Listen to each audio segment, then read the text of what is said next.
কচুর অনেক উপকারিতা থাকার পরও অনেকেই কচুকে তুচ্ছ তাচ্ছিল্য করে। এমনকি কেউ কারও প্রতি বিরক্তবোধ করলে কচু বলে গালি দেয়। আমাদের সমাজে কচুর মতো কিছু মানুষ আছে। মোহাম্মদ ফয়েজ আহম্মদ।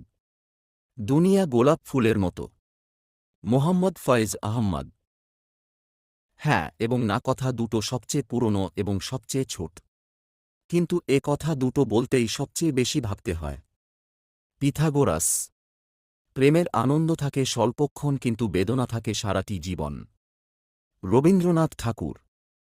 আপনি যদি গরিব হয়ে জন্ম নেন তাহলে এটা আপনার দোষ নয়, কিন্তু যদি গরিব থেকেই মারা যান তবে সেটা আপনার দোষ। Bill Gates.